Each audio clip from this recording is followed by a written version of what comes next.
Hola mis queridos hermanos y hermanas en el Señor. Empezamos un nuevo taller ahora en el nombre del Padre, del Hijo y del Espíritu Santo. Amén. Ven Espíritu Santo por intermedio del corazón doloroso e inmaculado de María Santísima, tu amadísima esposa. Dios te salve María, llena eres de gracia, el Señor es contigo. Bendita eres entre todas las mujeres, y bendito es el fruto de tu vientre, Jesús. Santa María, Madre de Dios, ruega por nosotros pecadores, ahora y en la hora de nuestra muerte. Amén. Gloria al Padre, al Hijo y al Espíritu Santo, como era en un principio, ahora y siempre, por los siglos de los siglos. Amén. En el nombre del Padre, el Hijo y el Espíritu Santo.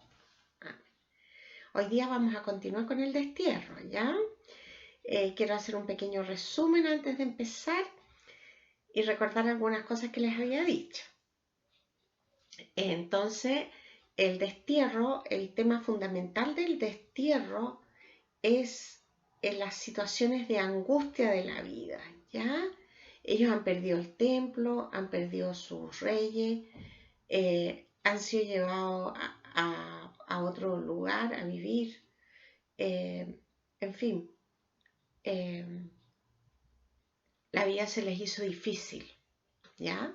Y estas situaciones entonces se aplican a cualquiera de nuestras situaciones de vida de angustia, ¿ya?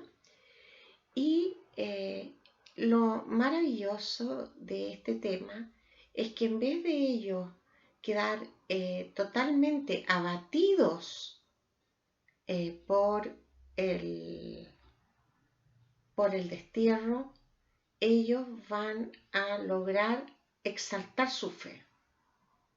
Y entonces nosotros tenemos que aprender esto también, porque a nosotros muchas veces en nuestra vida nos va a pasar, nos puede pasar, ¿ya? Entonces, vimos también algunos profetas que hablaban de que iba a haber un renacimiento mejor que el anterior, que Dios los iba a resucitar de sus tumbas, claro, porque la primera reacción frente a esta angustia tan grande es esconderse, ¿ya? Es entrar en, como se dice en la Sagrada Escritura, en una cueva o en un sepulcro, ¿ya? Y cuesta salir de ahí. Entonces, quisiera hoy día recalcarles la importancia de hacer una relectura de vida, que fue lo que ellos hicieron, ¿ya? Ellos, tomando las escrituras que los sacerdotes habían llevado, empiezan a reunirse en la sinagoga. Imagínense ustedes, crean un lugar totalmente diferente del que tenían, que era el templo. Y van a empezar a reunirse, ¿para qué? Para revisar las escrituras. Yo les pregunto a ustedes durante la pandemia, ¿han revisado las escrituras en grupo o pertenecen a alguna comunidad que estén revisando las escrituras? Es muy importante, porque el Señor tiene mucho que decirnos, ¿ya? Y mucho que ofrecernos. Miren, hace como 2 reuniones, 2 talleres atrás, yo les dije que íbamos a continuar con la relectura de vida.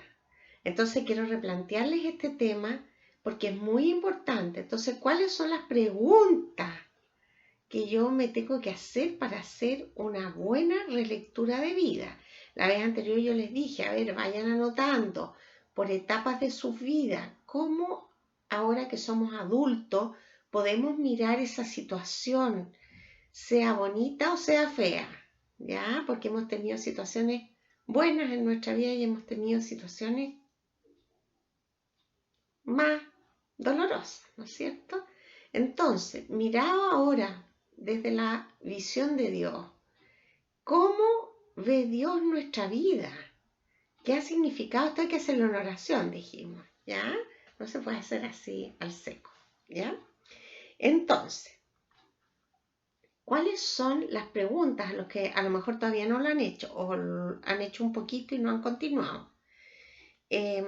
Por ejemplo, ¿qué preguntas nos podemos hacer? ¿Ya? Por ejemplo, ¿quién nos enseñó a rezar? ¿Qué acontecimientos hicieron que tuviéramos confianza en Dios? ¿Leímos algún libro o conversamos con alguien que despertó en nosotros la fe? Si estuvimos enfermos, ¿quién nos visitó para animarnos? En los problemas graves, ¿quién nos ayudó? Todos esos son profetas en nuestras vidas. Entonces, ¿qué hice yo con eso que me dijeron estos profetas que me acompañaron en distintas? Pueden surgir más preguntas, ¿ya? Estas son algunas nomás. Pero ¿qué pasa con estas preguntas? Vamos a ir descubriendo que Dios nunca nos dejó solos, que siempre hubo alguien a nuestro lado que nos recordó que Dios nos ama. ¿Ya? Entonces, y sobre todo en los momentos de dificultad. ¿Ya?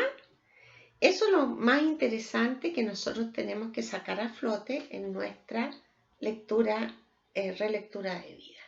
Bueno, ellos de su relectura de vida descubrieron que Dios había estado con ellos siempre y que Dios les había dado la alianza y que ellos no la habían cumplido. Y entonces van a surgir en esta gente de Babilonia, en estos judíos de Babilonia, dos tradiciones. ¿Qué es lo que significan las tradiciones? Nosotros ya habíamos visto que cuando estaban en Israel, en Palestina, habían dos tradiciones. Una tradición del norte, que era eloísta, porque llamaba a Dios Elohim. Y entonces habían relatos orales que iban pasando de boca en boca, de padres a hijos, ¿ya? En que recordaban las cosas de Elohim. Y hay otras, esos relatos de Elohim estaban llenos de ángeles porque para ellos Elohim era un Dios lejano, ¿ya? En cambio, para los del sur, tenemos que hay una tradición que también, ¿qué es lo que es la tradición? Lo que el pueblo va viviendo con su Dios. Y entonces va a haber una tradición que se llama yavista. ¿Por qué? Porque a Dios lo llama Yahvé. Esta tradición tienen un Dios cercano, mucho más alegre, se comunican con Él y también es antropomórfico, o sea, ellos le ponen características de persona a Dios, ¿ya? Bueno, así como en ese tiempo tenemos esas dos tradiciones, ahora en el destierro van a surgir dos grupos de pensamiento, por así decirlo, que son las tradiciones de esta época. Vamos a tener primero la tradición deuteronómica. Esta tradición deuteronómica, ¿qué es lo que significa? Hay un grupo de personas, ¿verdad? De sacerdotes que quieren rescatar todo lo que se refiere a la ley de Moisés, ¿ya? Y entonces, por ejemplo, vamos a tener textos que son de esta tradición deuteronómica. ¿Qué van a hacer ellos? Ellos van a ocupar las repeticiones, muchas repeticiones para que la gente se acuerde, ¿ya? La repetición es una manera de enseñar, ¿ya? Y tú de tanto repetir lo aprendes, ¿ya? El pueblo judío se sabe que tenía una memoria privilegiada y nosotros los católicos también. Entonces, sí, si ustedes piensan todas las oraciones y todas las canciones que se saben, eso es pura vivencia de la fe, ¿ya? Entonces,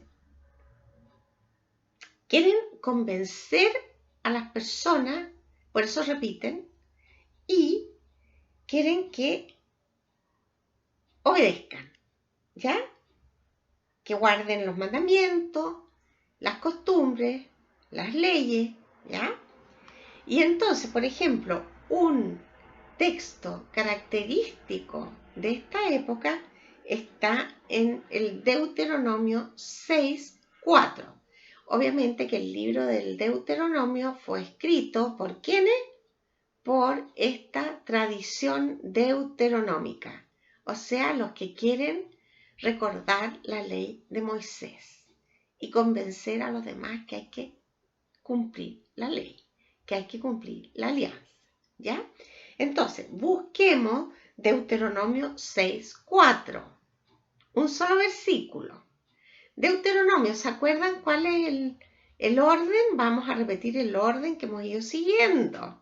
A ver cómo estamos. Primero es Génesis, después Éxodo, Levítico, Números y Deuteronomio, el quinto libro. ¿Ya?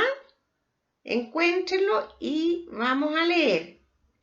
En el capítulo 6:4. Dice así: escucha Israel, Yahvé nuestro Dios es el único Yahvé.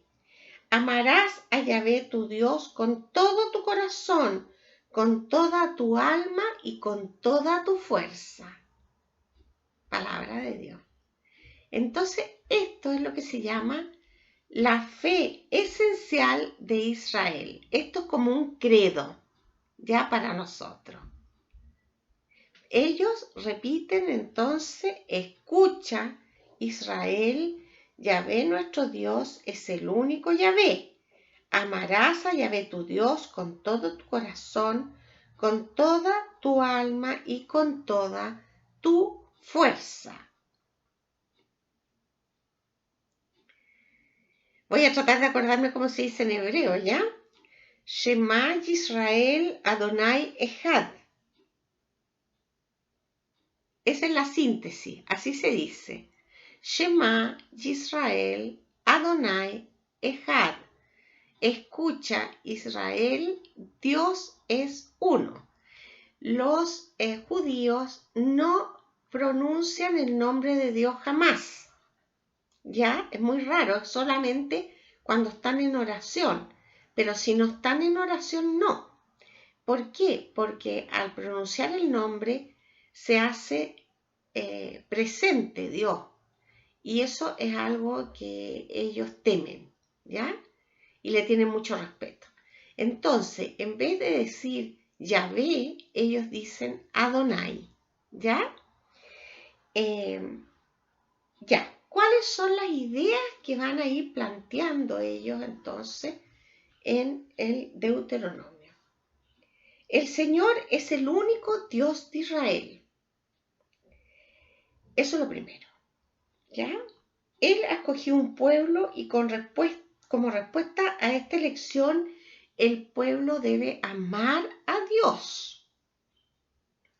Dios le ha dado una tierra a este pueblo, pero con una condición: que sea fiel y que se acuerde de su alianza con él, obviamente. En la asamblea convocada por Dios, el pueblo se acuerda de la palabra de Dios y la escucha. Esta palabra escucha, ¿ya? Se dice en hebreo Shema, ¿ya? Y escucha significa obedece. No escucha solamente, escucha para ponerlo por obra, ¿ya? Es mucho más completa la palabra que la simple palabra escucha, ¿ya? También va a surgir otra corriente que se llama sacerdotal, ¿ya?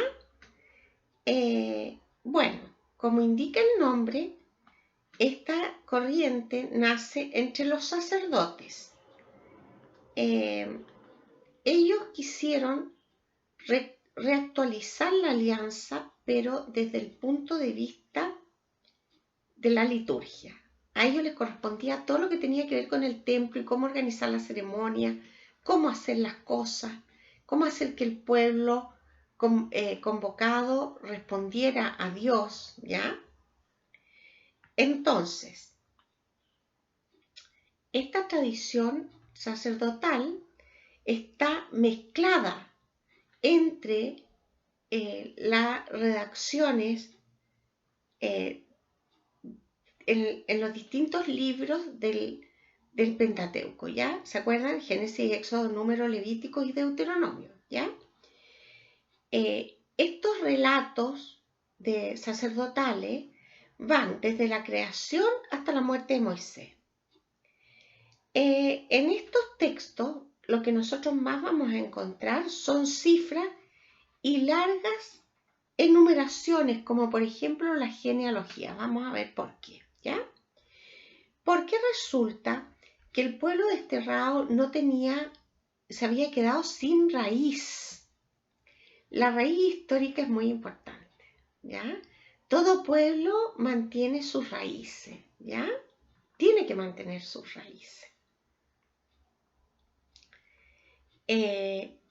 Y nosotros vamos a ver que muchas veces en la iglesia también nosotros se lee en el Antiguo Testamento, se lee las genealogías. ¿Qué es lo que significan?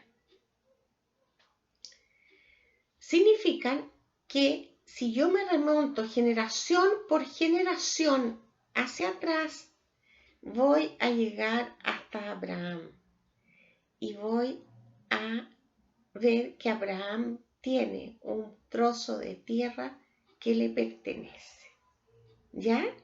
Y entonces se cifra todo en esta línea continua de familias, ¿ya? Es muy interesante esto, ¿ya? Porque uno cuando lee la genealogía y uno dice, ¡ay, pero qué lata más grande! ¿Por qué dirán tantas cosas? Tantos nombres y tantos nombres tan raros. Bueno, pero no. Lo interesante acá es que gracias a esa genealogía ellos fueron adquiriendo la esperanza, ¿ya? Bueno, lo otro es que entonces, al hacer la relectura de vida, se toma conciencia del pecado. Todavía no habían tomado conciencia del pecado que habían cometido. Esto también nos pasa a nosotros. Entonces, cuando nosotros hacemos la relectura de nuestra vida, nosotros también tenemos que tomar conciencia de en qué momentos pecamos, porque a lo mejor nosotros en esa época considerábamos que esas cosas no eran pecado, ¿ya? Fíjense ustedes que recién en el año 500, a partir del año 538, comienza en Israel la conciencia de pecado personal. Hasta antes de eso había conciencia del pueblo, pero no conciencia personal. O sea, se va requiriendo un tiempo de pedagogía de Dios en el alma de las personas para adquirir la conciencia de pecado personal, ¿ya? Por eso es entonces que mucha gente, por ejemplo, cuando uno conversa con ella, o a lo mejor alguno de ustedes todavía está en esa etapa, en que dicen, no, pero es que si todos lo hacen, yo también lo puedo hacer. Es que todavía no hay conciencia personal de ese pecado, de esa falta moral, ¿ya? Bueno.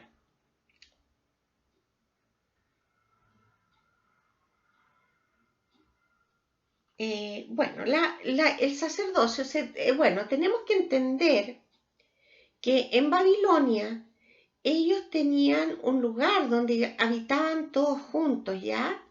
No era un gueto, pero sí era un lugar que se les había cedido. Entonces, ya no tenían rey, o sea, no había una cabeza visible. ¿Quiénes van a ser las cabezas visibles? Los sacerdotes, ¿ya? Así que el lugar de los sacerdotes en el destierro fue fundamental, el culto siempre ha sido importante. Ese culto, ¿quién lo había organizado? ¿Se acuerdan ustedes quién organizó el culto? Moisés y Aarón. ¿Dónde? En el desierto. Y fue instituida la casa de Leví, la tribu de Leví, para el sacerdocio. Y los sumos sacerdotes eran elegidos ¿de dónde? De la casa de Aarón, que pertenecía también a la tribu de Leví. ¿Ya? Después entonces, en la época del templo, ¿qué es lo que hicieron? Hacían peregrinaciones, fiestas, sacrificios y el servicio del templo. Fíjense ustedes que en el templo el culto duraba todo el día, desde las 6 de la mañana hasta la noche, ¿ya? O sea que tú, a la hora que tú fueras en el templo, había una celebración religiosa.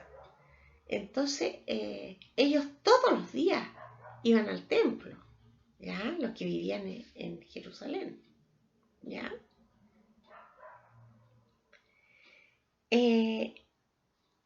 Bueno, y al quedar sin todo esto, ¿qué van a hacer los sacerdotes? Van a poner el énfasis en el cumplimiento de los mandamientos que habían decaído, ¿ya? Entonces, se van aquí a crear otros, no mandamientos, porque los mandamientos siguen siendo los 10 los 10 mandamientos de Moisés, pero se van a crear otros preceptos para poder mantener pura la fe. Entonces, por ejemplo, él se va a hacer énfasis en el reposo sabático, el Shabbat, ¿ya? El sábado no se puede hacer nada. ¿Se acuerdan que lo que decían los profetas en la época de los reyes? Hay muchos profetas que hablan de esto, ¿ya? ¿Qué van a decir? Van a decir que el pueblo se ha apartado y que igual comercian. Eso les dice Dios. Estás esperando que termine el sábado para ir a vender y a comprar, no para celebrar el sábado. Y entonces se van a empezar también las purificaciones legales. De esto vamos a hablar también hoy día, ya, así que no alcanza el tiempo, sino la próxima vez. Entonces, ¿cuáles son las purificaciones legales? Con agua. Vamos en este tiempo entonces también se va a terminar de escribir el Levítico, que contiene todas las reglas de pureza ritual. Si ustedes leen el Levítico, yo se los recomiendo que lean el Levítico porque es muy impresionante. Uno no se puede imaginar la cantidad de reglas, ¿ya? Todo estaba escrito de cómo tenías tú que limpiarte. Entonces, los judíos era una raza muy limpia, porque se tenían que lavar cada vez que había un incumplimiento ritual. Ahora, no era por limpiarse nomás, era para estar limpio frente a Dios, ¿ya? Ese es el sentido que va a tener estas purificaciones. Y entonces hay miren, para que ustedes se hagan una idea, son 613 preceptos que tienen que cumplir los hombres. Las mujeres solo 3. Así que ustedes comprenderán que la religión judía después del destierro va a ser muy apetecida por las mujeres extranjeras, ¿ya? Eso lo vamos a ir viendo después cuando lleguemos al Evangelio, que va a haber mucha mujer extranjera que se va a ser judía porque había que cumplir 3 reglas nomás. Las 3 reglas son muy fáciles, ¿ya? Eran, lo primero, prender las velas del sábado. Entonces, ¿cuándo se prendía las velas? ¿Cuándo empezaba el sábado? Cuando salía la primera estrella del viernes. Por eso es que, por ejemplo, descolgaron a Jesús de la cruz el viernes, ¿ya? Porque con la salida de la primera estrella, por eso que estaban tan apurados, ¿ya? Porque con la salida de la primera estrella, entonces empezaba el reposo sabático. ¿Y terminaba cuándo? La salida de la primera estrella del sábado, ¿ya? Entonces, por eso que se instauran lo que se llaman las vísperas en la iglesia, ¿ya? Las vísperas, por eso que, por ejemplo, a partir de las 5 de la tarde, la iglesia puede hacer misa porque ya empieza el domingo, ¿ya? Misa de precepto, ¿ya? Entonces, hay muchas cosas que nosotros tenemos heredadas de las costumbres judías. O sea, nuestra raíz cristiana, católica, es judía, ¿ya? Y vamos a ir viendo cómo esto va a ir avanzando y cuando llega el tiempo de Jesús ya va a estar totalmente instaurado esto, porque piensen ustedes que del 538 al año 0 son 500 años de vivencia de la fe. Esto es muy importante entender. Entonces, estas costumbres ya van a estar arraigadas. Y ahí, cuando vayamos viendo los textos bíblicos que se escriben en esta época, entonces yo les voy a ir explicando cómo es que esto se ve reflejado en los escritos y en qué época y por qué vamos a ver ahora, por ejemplo, todos los textos del Génesis, ¿ya? Y no antes, ¿ya? ¿Qué otra cosa se va a poner obligatoria? La circuncisión, porque ya se habían relajado mucho, igual que nosotros. Entre nosotros hay muchos cristianos y católicos que se relajan mucho y que bautizan sus hijos grandes, ya de 2, 3 años, en vez de bautizarlos cuando son pequeños, ¿ya? Entonces, todas estas cosas se van a ir haciendo durante el destierro, se van a empezar a practicar y van a tener carácter de obligatorio, ¿ya? Bueno, ahora vamos a pasar a los escritos de esta época, ¿ya? Porque ya vimos el Deuteronomio, vimos el Levítico, pero ahora lo vamos a aplicar a los primeros relatos del Génesis. Yo cuando partimos este taller, partimos en el capítulo 12 del Génesis y todavía no hemos visto los capítulos del 1 al 11. Ahora los vamos a ver, ¿ya? Entonces yo les propongo que ustedes estén muy atentos porque esto les va a ir abriendo los ojos de una manera asombrosa, ¿ya? Bueno, ¿qué es lo que está descrito en los capítulos del 1 al 11?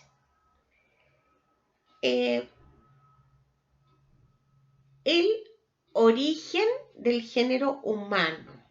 Eso es lo que se describe en estos capítulos, ¿ya? Y se escriben en una forma más bien popular, ¿ya? Y con un estilo muy sencillo, ¿ya?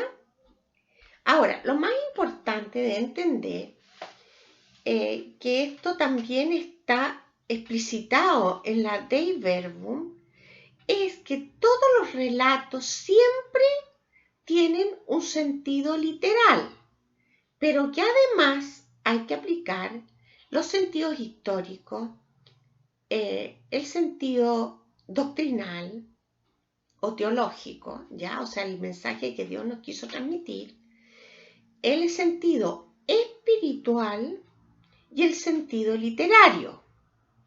Entonces nosotros acá vamos a ir viendo que hay un tema que es literal, ¿ya? Por ejemplo, la creación del hombre y la mujer, la creación del mundo, ¿ya?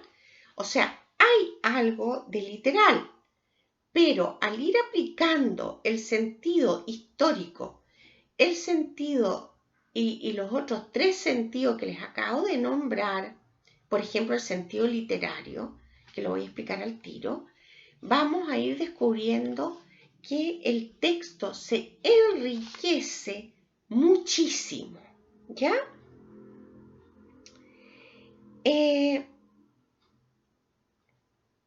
Entonces, estas verdades que nos van a contar estos textos presuponen hechos reales, ¿ya? Porque hay gente que dice, que entonces Adán y Eva no existieron. Sí, pero hay que comprender cómo es que existieron, ¿ya? No de la manera infantil como lo hemos expresado muchas veces, ¿ya? Aunque estas realidades están escondidas en el mito. Hoy día vamos a hablar de los mitos, que es un género literario, ¿ya? Porque había que hacerlos asequibles a la época y las circunstancias en que fueron escritos, ¿ya? En estos relatos los israelitas, los judíos, ¿ya? Encontraban explicación a su destino y a los problemas que todos tenemos que cuando nos cuestionamos, ¿ya? ¿Qué sentido tiene mi vida? La muerte. ¿Qué es el mundo, el sufrimiento? Y se hacían algunas preguntas como ¿por qué Yahvé el único es el Dios de Israel? ¿Por qué Israel es el único pueblo que es de Dios entre todas las naciones de la tierra? Y aquí ellos van a encontrar una respuesta maravillosa. ¿Por qué?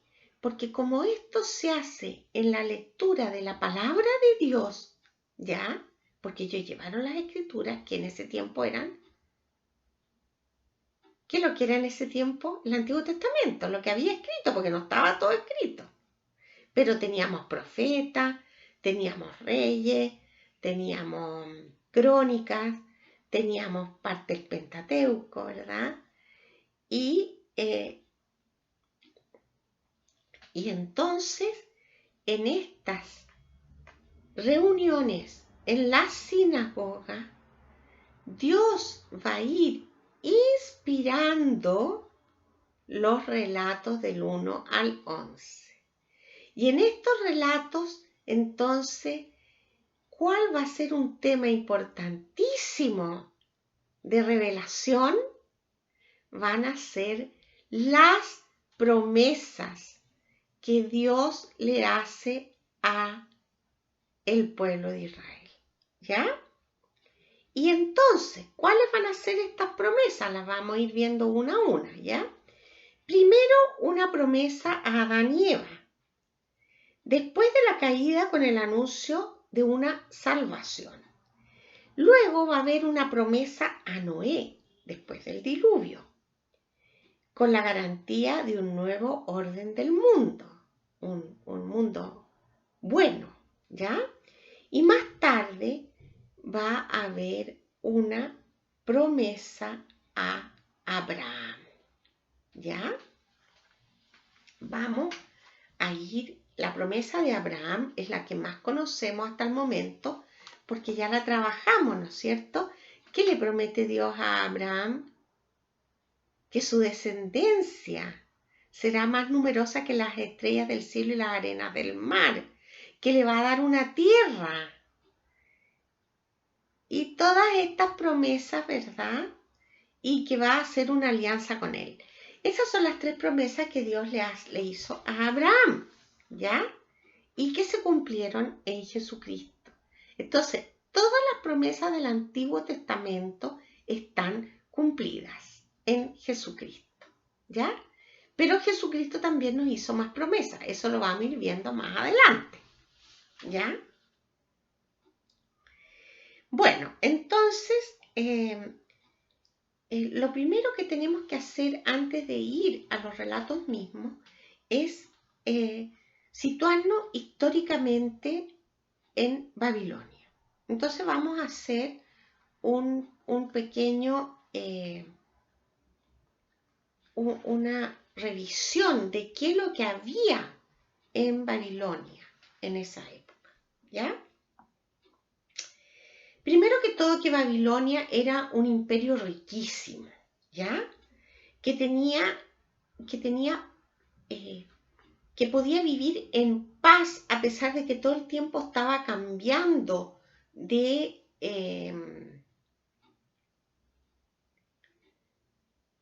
gobiernos, de reyes, pero tenía muchas tradiciones orales y escritas también. Y ellos, a lo largo de los siglos, en Mesopotamia, forjaron lo que se llaman los mitos. Todas las grandes civilizaciones del mundo tienen mitos, ¿ya? En nuestra Araucanía, por ejemplo, los araucanos tienen mitos, ¿ya? Y en todo Latinoamérica también hay distintas culturas, todas tienen mitos, ¿ya? ¿Qué diferencia hay entre los mitos y la revelación? Porque uno podría decir, bueno, ellos tienen sus propias religiones y por eso que creen en eso. Pero les quiero explicar la diferencia entre mito y revelación, que es lo que tiene el pueblo judío, ¿ya? El mito es que yo, frente a estas preguntas de la vida, ¿qué es la vida? ¿Cuál es el sentido? ¿Qué es la muerte? ¿De dónde viene el mal? Entonces, el mito, ¿qué hace? Se cuestiona, el hombre se cuestiona, pero al cuestionarse, él mismo busca la respuesta y la respuesta entonces es un mito. Yo les voy a leer algunas respuestas como mitos, pero primero voy a aclarar eso, ¿ya? Entonces, el hombre busca la respuesta al mito. ¿Cuál es la diferencia con el pueblo judío? Que el pueblo judío se cuestiona y es Dios quien le responde a través de lo que se llama la revelación, que serían esta tradición oral primero y después escrita de cómo ellos viven con Dios esta relación, ¿ya? De compañía, de uno al otro, ¿ya? Aunque ustedes no crean, Dios espera nuestra compañía. Y entonces voy a leer ahora, aquí tengo mi libro, y voy a leerle algunas epopeyas o mitos, ¿ya? ¿Cuál es la característica de este género literario? En que es fantasioso y exagerado, ¿ya? Entonces, yo voy a ir leyendo y ustedes tienen que tener presente que esto es lo que ellos inventaron para darse respuesta a sus inquietudes, ¿ya? La primera se llama Atrahasis. Estas son las que están en Babilonia, ¿ya? ¿Qué hace esta? Relata cómo los dioses, cansados por todas las tareas que han de realizar, deciden crear al hombre para que realice su trabajo. La humanidad crece y hace ruido, molesta a los dioses que les envían las plagas y el diluvio. El dios Ea le advierte a un hombre acerca del diluvio para que construya una barca donde aloja a su familia y una pareja de cada animal. ¿Qué les parece a ustedes esto? ¿Se parecen a algo que nosotros conocemos? Ya. Vamos empezando a entender.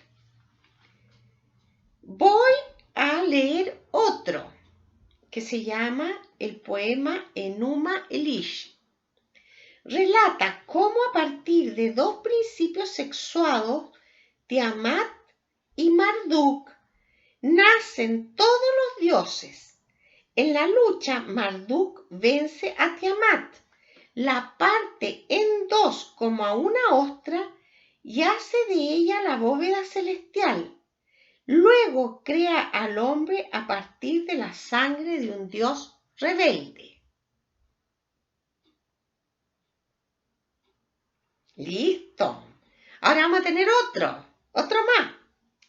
El poema de Gilgamesh es sin duda la más célebre de las obras. El héroe Gilgamesh se hace insoportable a los dioses con su orgullo. Suscitan contra él un rival, un monstruo, que humanizado por una mujer se hace amigo de Gilgamesh y juntos realizan hazañas. El monstruo muere. Gilgamesh descubre la crueldad de la muerte y parte en busca de la inmortalidad. El héroe del diluvio le da el secreto de la planta de la vida.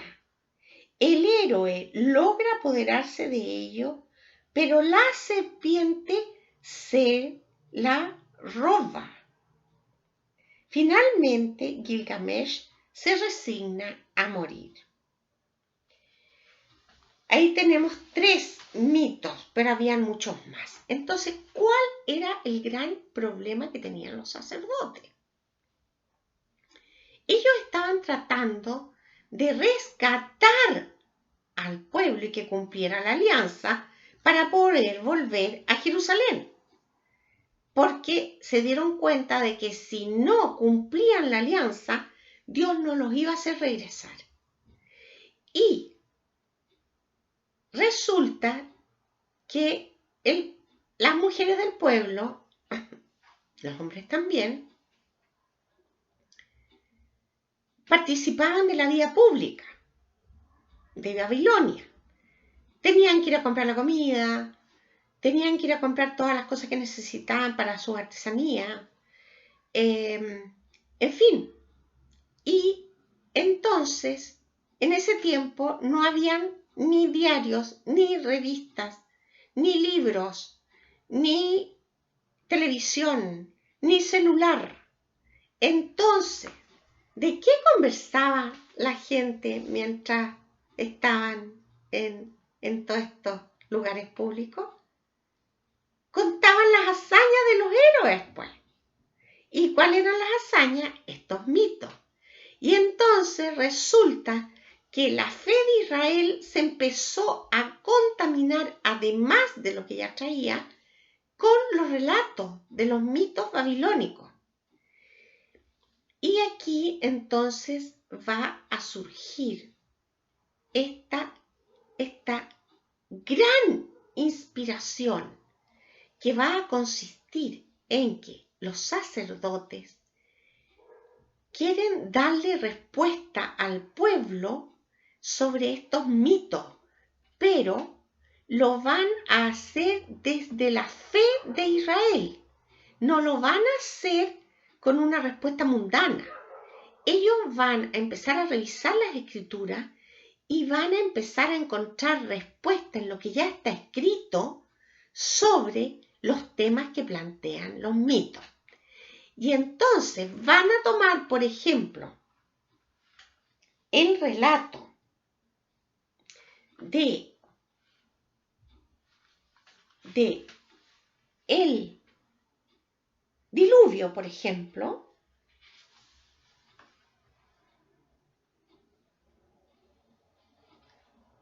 estoy buscándolo, ¿ya? No, vamos a empezar por el capítulo 1, ¿ya? del Génesis. Tomen el capítulo 1 del Génesis. Ya, lo primero que les quiero decir es que a lo mejor ustedes no se han fijado que existen dos relatos de la creación. Entonces lo primero que vamos a hacer es descubrir estos dos relatos, ¿ya? El primer relato está en el capítulo 1:1. Primer relato de la creación.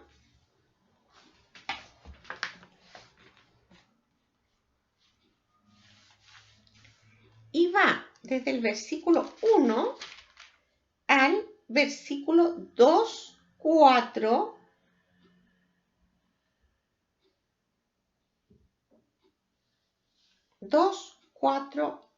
A. ¿Ya? Pero fíjense ustedes que este relato fue escrito cuando el año 500, ahora en Babilonia. Vamos a ver cómo, ¿ya? Voy a ir haciendo una lección rapidita, ¿ya? Porque ya llevamos mucho rato y parece que no voy a alcanzar a terminar los mitos, ¿ya? Ya. En el principio dice así: en el principio creó Dios el cielo y la tierra. La tierra era caos y confusión, oscuridad cubría el abismo y un viento de Dios aleteaba por encima de las aguas. Dijo Dios: haya luz, y hubo luz. Vio Dios que la luz estaba bien y separó Dios la luz de la oscuridad. Llamó Dios a la luz día y a la oscuridad llamó noche. Atardeció y amaneció día primero. Dijo Dios: haya un firmamento por en medio de las aguas que las separen unas de otras. E hizo Dios el firmamento. Separó las aguas de por debajo del firmamento de las aguas de por encima del firmamento. Y así fue. Llamó Dios al firmamento cielo, atardeció y amaneció día segundo. Dijo Dios: acumúlense las aguas de debajo del firmamento en un solo conjunto y déjese ver lo seco. Y así fue. Llamó Dios a lo seco tierra y al conjunto de las aguas la llamó mar. Y vio Dios que estaba bien. Dijo Dios: produzca la tierra vegetación, hierbas que den semillas y árboles frutales que den fruto según su especie, con su semilla dentro de la tierra. Y así fue. La tierra produjo vegetación, hierbas que dan semillas según su especie y árboles que dan fruto con la semilla dentro de sus especies. Y vio Dios que estaba bien. Bien, atardeció y amaneció día tercero. Y así continúa toda la creación. Voy a tomar este trozo que va del 1 al 13, ¿ya? Y voy a ir viendo distintos temas que son importantísimos, ¿ya? Lo primero que les quiero decir es que en el principio creó Dios el cielo y la tierra. La tierra era caos y confusión, oscuridad cubría el abismo y un viento de Dios aleteaba por encima de las aguas. Dijo Dios: haya luz, y hubo luz. Aquí está la Santísima Trinidad presente, ¿ya? ¿Por qué? Miren, al principio creó Dios el cielo, ese Dios Padre. La tierra era caos y confusión, oscuridad. Dios aleteaba por encima de las aguas. Ese es el Espíritu Santo. Y después dijo Dios: haya luz. Y ahí tenemos la segunda persona de la Trinidad, que es el verbo, la palabra, ¿ya? Entonces, cuando San Juan habla, al principio era la palabra era Dios. Eso está en San Juan 1, en el prólogo. Entonces, está hablando de esto, de cómo la palabra creó el mundo, ¿ya? Y la palabra, ¿quién es? El verbo, que después el verbo se va a hacer carne, ¿ya? a lo mejor les va a parecer un poquito difícil, pero a lo mejor van a tener que ver 2 veces esta explicación, ¿ya? Entonces, lo primero que tenemos que es, ¿cuál es el mensaje de Dios en este trozo hasta el capítulo 2, 4a? Es, Dios hizo todo de la nada. Y todo lo que hizo, lo hizo bien. O sea, el pecado no fue creado por Dios, ¿ya? Dios hizo todo bien y lo hizo de la nada. Es el único que puede crear de la nada. Nosotros recreamos lo que Dios ha hecho, ¿ya? Ese es el mensaje del texto completo. No tiene ninguna importancia los días. Miren, yo he hecho clases de religión a los profesores de cursos pequeños y entonces cuando les explican la creación, los niños saltan y le dicen, pero Miss, ¿y el Big Bang? ¿Y Miss, y cómo en 7 días? Si en 7 días no se alcanza. Y cosas así. ¿Y por qué? Porque los niños cuestionan. Pero el punto es que el enfoque se puso en los 7 días. El enfoque del tema. Y el enfoque del tema, bajo el punto de vista de Dios, es Dios lo hizo de la nada y todo lo que hizo estaba bien. ¿Ya? Y entonces vamos a ir viendo cómo los mitos influyeron en esto, porque eso es parte de la redacción, o sea, el sentido literario. Ya vimos el sentido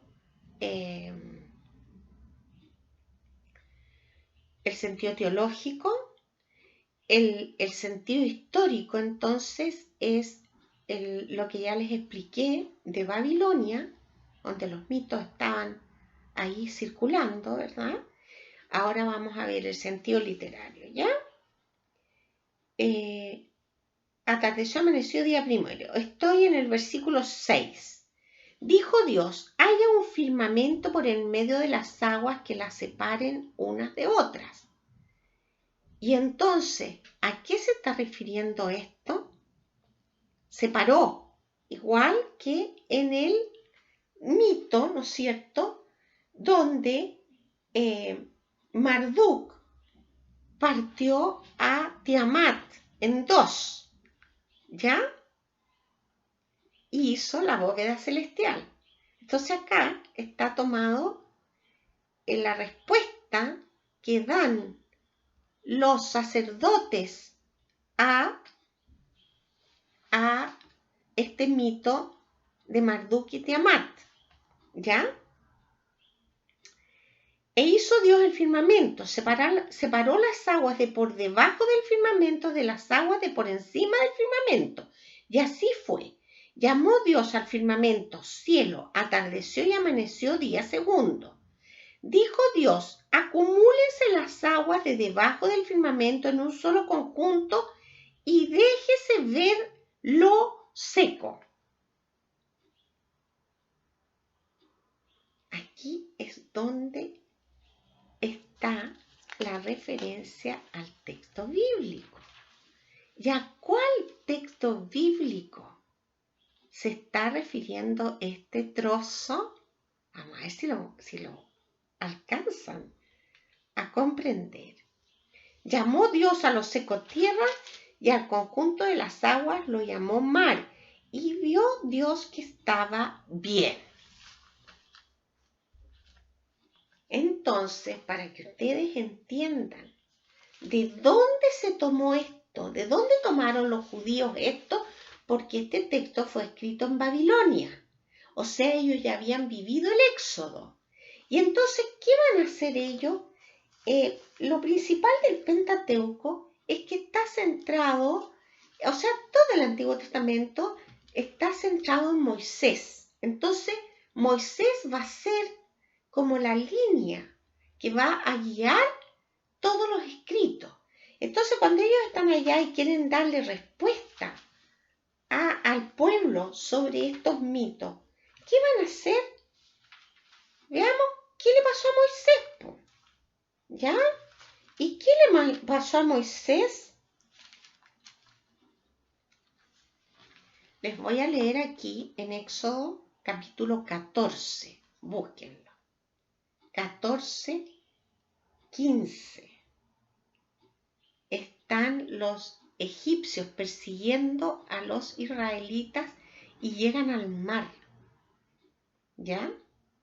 Yahvé dijo a Moisés, capítulo 14, versículo 15. ¿Por qué clamas a mí? Di a los israelitas que se pongan en marcha, y tú alza tu cayado, extiende tu mano sobre el mar y divídelo, para que los israelitas pasen por en medio del mar en seco. Yo haré que los egipcios se obstinen y entren detrás de vosotros. Entonces mostraré mi gloria sobre el faraón y todo su ejército, sus carros y sus jinetes.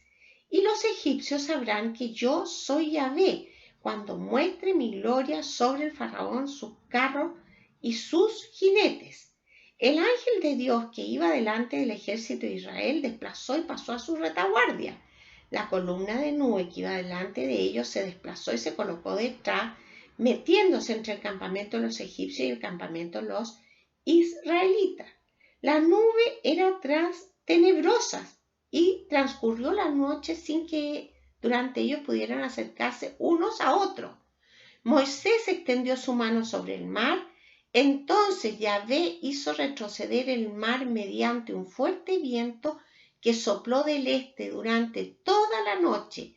El mar se secó y las aguas se dividieron. Entonces, los sacerdotes en Babilonia recuerdan el paso del Mar Rojo y dicen: ¿cómo Dios ha creado el mundo? Separó las aguas igual que durante el Éxodo.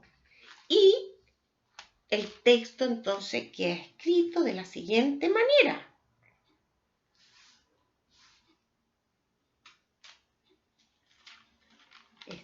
Volvemos al Génesis 1.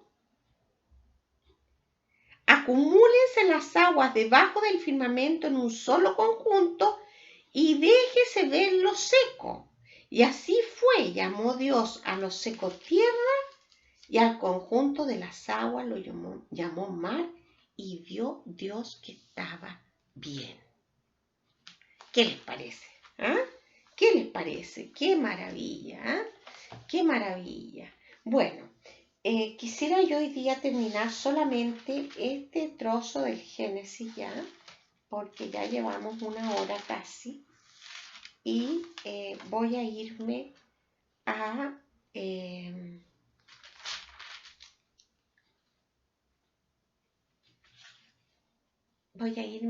algo muy interesante, ¿ya? Que es cómo termina la creación del primer relato, ¿ya? Se fijan que no está puesto en orden cronológico según el orden que fueron escritos.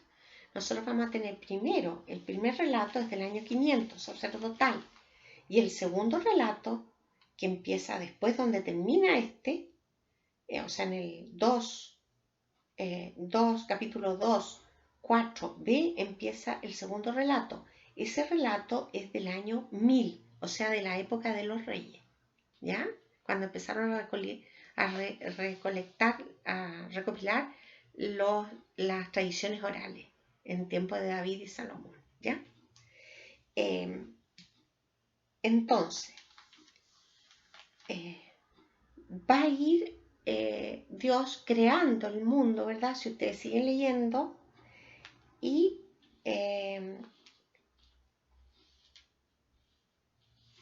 así fue, y vio Dios cuánto había hecho. Estoy en el versículo 31, 1:31. Y todo estaba muy bien. Atardeció y amaneció día sexto.